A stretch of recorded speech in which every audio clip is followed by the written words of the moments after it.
Good morning, everyone. It's Wednesday, November 20th, 2024. My name is Sam Shalhoub, and it's time for your Daily Dispatch. Before we get started today, I wanted to get your opinions on something.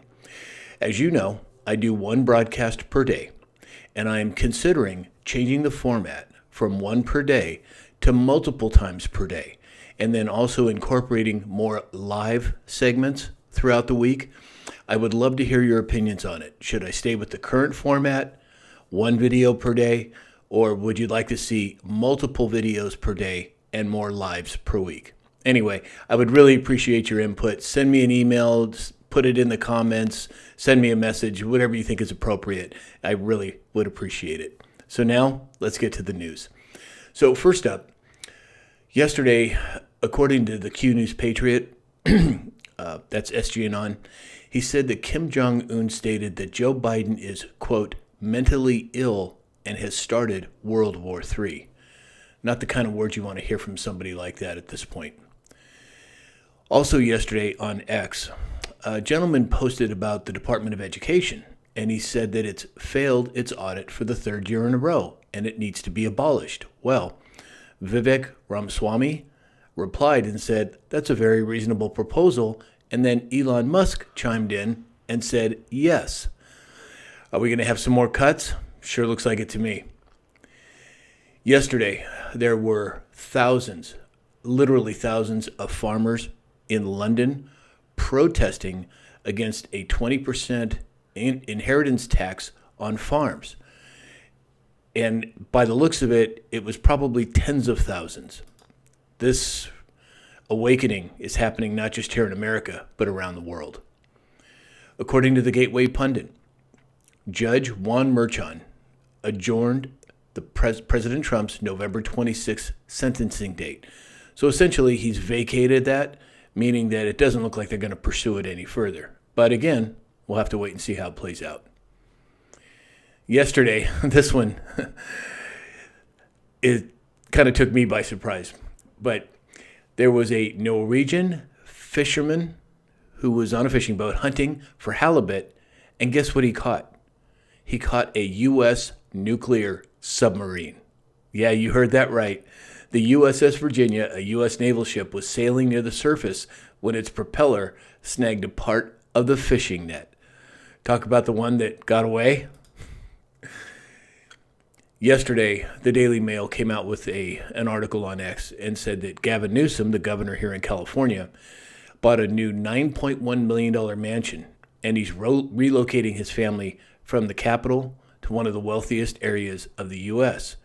What I'd like to know is, how do you afford a $9.1 million mansion with a $224,000 salary? Interesting. I think we all know the answer to that question. Yesterday, according to Zero Hedge, the DOJ reportedly is pushing for Google to divest their Chrome browser and dismantle the search monopoly. Lots happening in the world of tech right now, which I think is actually a good thing. We have, pardon me, I'm having some technical issues. As you all know, I'm kind of changed the format here with a teleprompter of sorts, and it's not going always as smooth as I would hope, but hang in there with me. So yesterday, according to Badlands Media, the left-leaning nonprofit advocacy group Free Speech for People sought to disqualify President Trump from the November ballot in several states. It's now demanding a recount of votes, citing a significant breach of voting systems. Is this something where this is going to be the match that lights off the tinderbox of election integrity? Well, we'll have to wait and see how it plays out. Yesterday, there was a post that was made, and it was talking about this Trump dance that so many sports figures and celebrities, and I use that term loosely, are using, right? When President Trump does at the rally. Well, now this headline said the Trump dance takes the sports world by storm. And guess who said it? Yep, CNN of all places.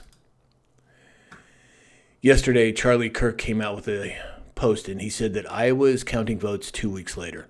Alaska is counting votes 2 weeks later. Arizona, Georgia, Pennsylvania, North Carolina are counting votes 2 weeks later. What is this going to lead to? My hope is that it leads to more election integrity issues being brought to the surface. Yesterday, according to Reuters, Iraq held their first nationwide census since 1987.